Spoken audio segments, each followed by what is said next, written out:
killer didn't tape Nagito's mouth to shut him up. I'm telling you, they were torturing him. The reason Nagito's body was covered with wounds. It's because the killer tortured Nagito. No, that's wrong!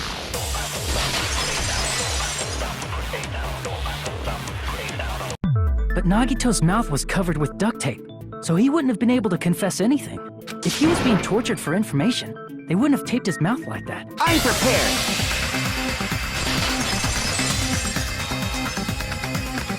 Ah, I just realized it. It's a trap. Trap? Stupid Hajime. You got caught in that trap.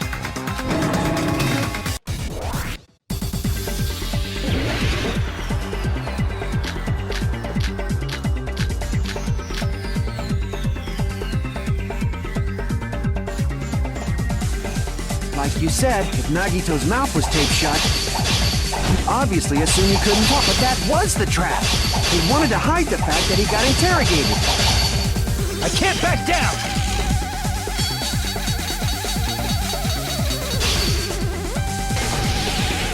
But if you tape his mouth shut, how is he supposed to answer anything? Pay attention, this is how it went down. First, the killer tortured Nagi and got information about the bomb's location. Then, after they killed him... Allow me to cut through those words! No, there's no doubt Nagito's mouth was covered with duct tape before he was beat up. What did you say? Who cares about the duct tape? We might as well settle this with rock, paper, scissors. We don't need to play a game. It's clear the duct tape was on his mouth before the torture even began. Why do you always side with Hajime? You have a crush on him or something? You were with us when I peeled the duct tape off Nagito's mouth, right? The blood on Nagito's face wasn't under the duct tape, remember? The blood on his face came from his arm wounds, which means the duct tape was on his face before his arms were even wounded. And the duct tape had a lot of crinkles around his mouth.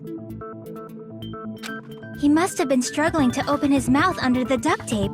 Perhaps the duct tape was used so he wouldn't be able to scream. Then it's like I said at the beginning. The tape wasn't for torture. It was to keep his mouth shut. Which means, it is plausible to think that nobody here set the fire. The killer isn't one of us. But that's not the case, huh? I mean, it's wishful thinking. Even if it was only a coincidence, the timing was just too perfect. Based on the pattern up until now, we should suspect that some kind of setup was used for this. Some kind of setup? Like what?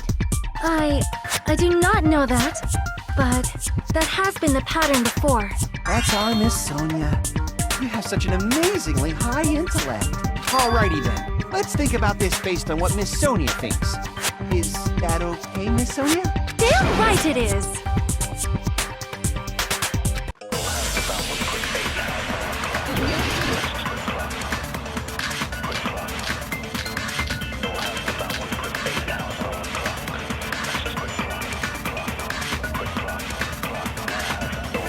The direct cause of the fire was the oil lighter found at the crime scene, right? The killer used some kind of setup. He lit the curtain on fire with the lighter. Some kind of setup? Did they use the oil as an improvised fuse? They probably just threw the lighter. Based on the shape of that oil lighter, it can stand upright while the flame is lit. If they tipped over the lighter in some way, it could have ignited the curtain. Some way? Maybe they used invisible thread. There should have been a way to tip it over with sound waves.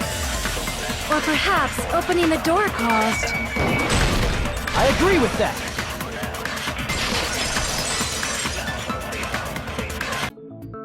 Just as I thought, it was the wind pressure! A dust devil blown here from glorious Japan! No, not wind pressure. They probably used the Monokuma panels. A huge number of tipped-over Monokuma panels were found at the crime scene, right? It looked like they were scattered everywhere, but some were laying on top of each other in a single line.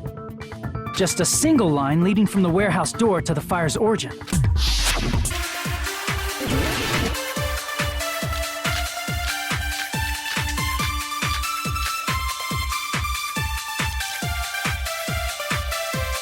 actually tie up your own arms and... No, that's wrong!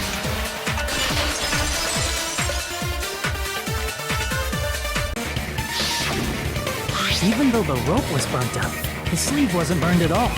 Wouldn't you agree? A burn like this, no matter how you think about it, is unnatural. That rope was burned in advance so it would look like it was burned in the fire. Then Nagito's right arm wasn't tied up, right? He was able to move it freely, right? Yeah, that should be the case. Hajime, that's awesome! I'll let you cop a feel if you want. Akane, you should not give it away for free. Make sure they pay you first. That's definitely wrong. Fine. I just gotta get a Benjamin from him before I let him touch me, right? That's not what I meant. I'm talking about Nagito. I mean, even if his right hand wasn't tied up, the knife was still stabbed into it, you know? It's impossible to stab a knife into your right hand with your right hand. Ah, that much is obvious. Hajime, you tricked me! Give me back that Benjamin! Hold on. There should be a way. Then hurry up and spill it! If it's something lame, I'll make you give back the Benjamin with 10,000% interest!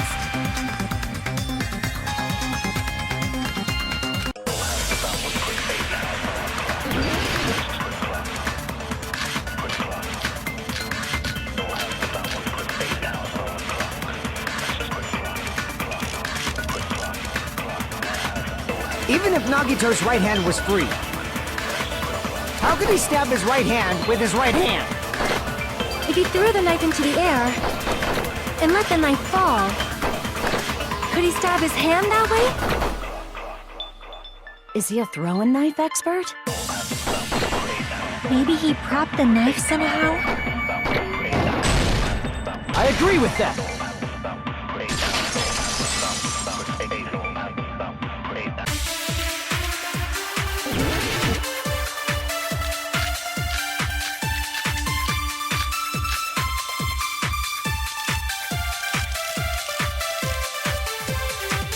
How did Nagito stab himself with a spear? Let's work together and think this through. When the spear stabbed Nagito, his right hand was covered by the knife, right? He was only able to move his left hand. But his left hand was also tied up. Then that rules out his left hand. No, that's wrong!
all coming together!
So if we're working together, where do we start?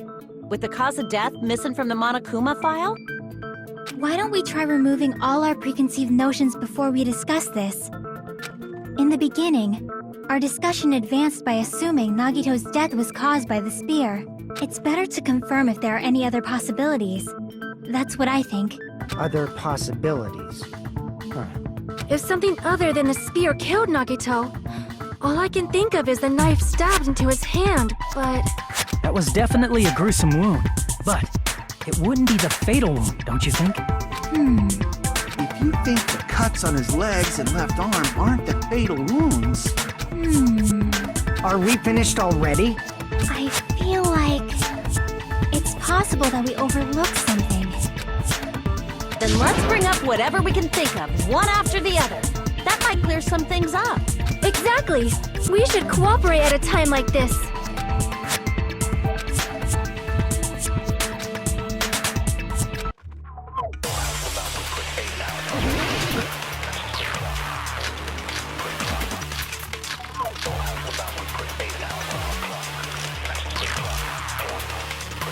Let us consider a different fatal wound. It's not the knife in his right hand, right?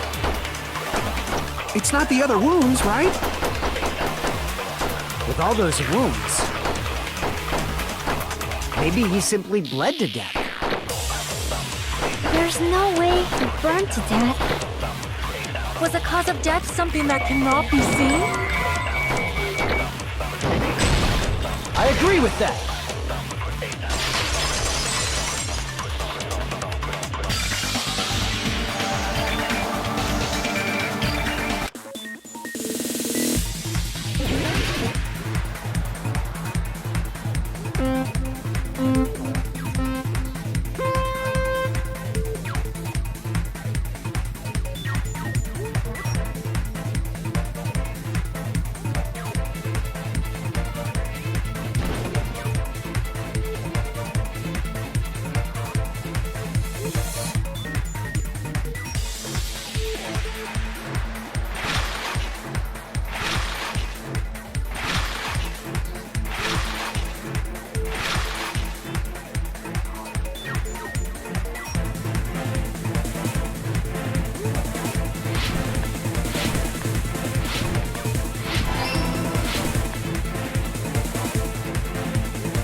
It's all coming together!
Here's everything that happened in this case. The person who actually arranged this incident was the victim, Nagito Komaeda. He kept a specific item inside his cottage that he needed for his plan, Monokuma's special poison, which he brought with him from the Octagon. Using the gloves and gas mask that he got from the military base, Nagito swapped the contents of a fire grenade he took from the plushie factory break room with that poison. When he did that, a specific item was left as evidence, the blue aluminum seal on the grenade. With that, Nagito finished making the poisoned fire grenade, took it with him to the factory,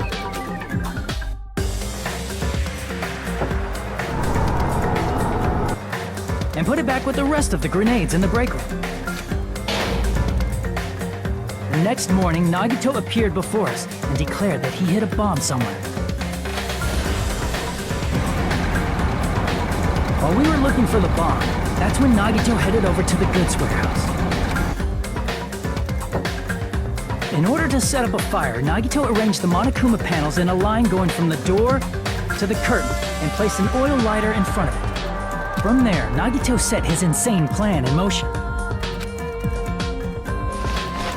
First, he hung the spear that he took from Nezumi Castle from the ceiling girder by its cord. Then he tied his arms and legs at the back of the warehouse with rope. However, he burnt off the rope on his right arm beforehand. In doing so, he made sure that only his right hand was free, while his remaining arm and legs were tied up.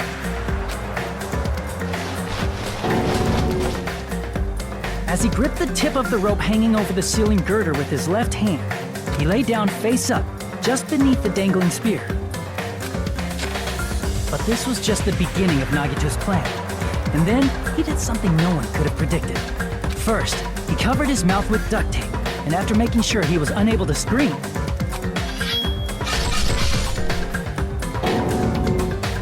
he stabbed himself with the knife multiple times in his left arm and in both of his thighs. Finally,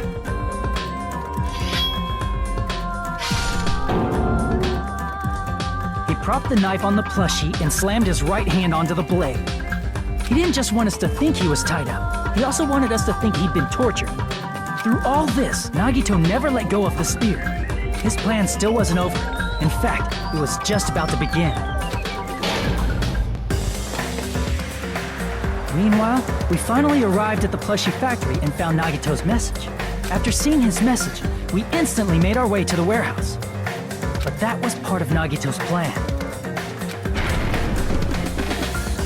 We opened the door to the warehouse, which inadvertently started the Monokuma panel domino effect. The panels fell one after another until they reached the lighter, tipped it over, and ignited the curtain. Shocked by the sudden fire, we rushed to the factory's break room to obtain some fire-extinguishing grenades. We then aimed for the fire's origin point, which was the curtain, and unloaded the entire supply. It never occurred to us that one of those grenades was the poison grenade that Nagito had prepared. The poison sank to the floor, instantly vaporizing due to the intense heat, and spread everywhere. The poison gas quickly drifted to the curtain at the back of the warehouse, where Nagito was. Also, Monokuma's poison has a unique quality in which it becomes heavier than air when vaporized. That poison gas completely surrounded the area where Nagito lay face up on the floor. There, Nagito inhaled the poison, and if it didn't instantly kill him, he certainly lost consciousness. Which caused him to let go of the rope in his left hand, and the falling spear plunged into his stomach.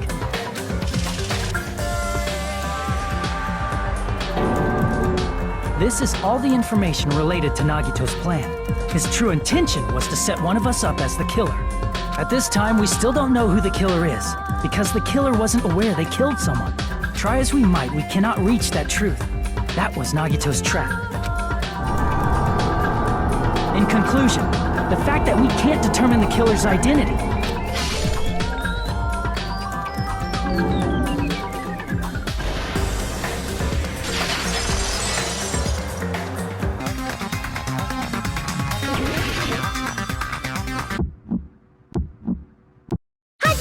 Stupid face!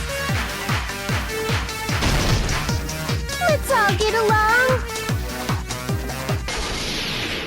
I won't let you!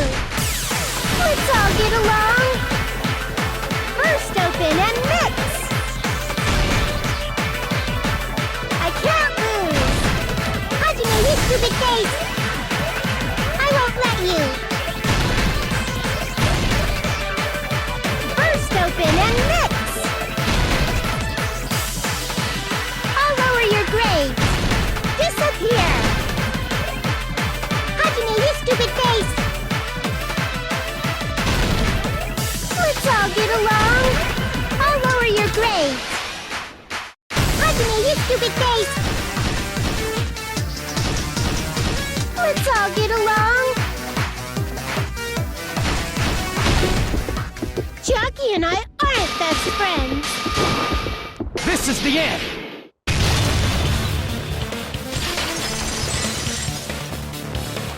Why are you saying such things? Do you really want Chiaki to be the traitor? Of course not. I will not believe it! I refuse to believe Chiaki is a traitor! There is just no way! But then nobody will be saved.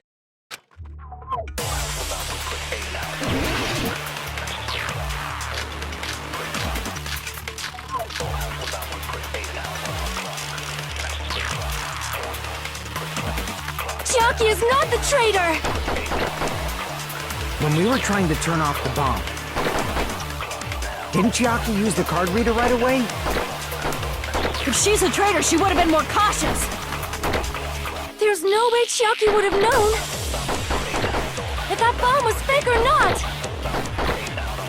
The only person who knew it was a fake was me, when I tried to detonate it! That's not it.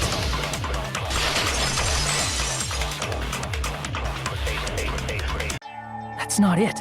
Sonia shouldn't have been the only one who knew it was a fake. Monami was also there when you found out the bomb at the military base wasn't real. You said so yourself. Is that true, Miss Sonia? Chiaki heard about it from Monami. That's why she knew the bomb was a fake. Since I've been found out, I'll just confess. The reason I couldn't tell anyone I knew the bomb was a fake was because if I had said that, I would have had to explain how I heard about it from Monami. I did not want want to hear that! Enough already. Please do not say another word. I do not want this anymore. I am so very tired of doubting people. Sonia. And just because she knew the bomb was a fake does not mean we should decide she is the traitor!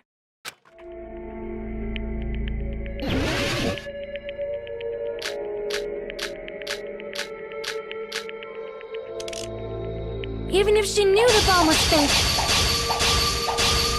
that does not prove Chucky is the traitor! If that counts as evidence, I should be doubted too! After all, I also knew the bomb was fake!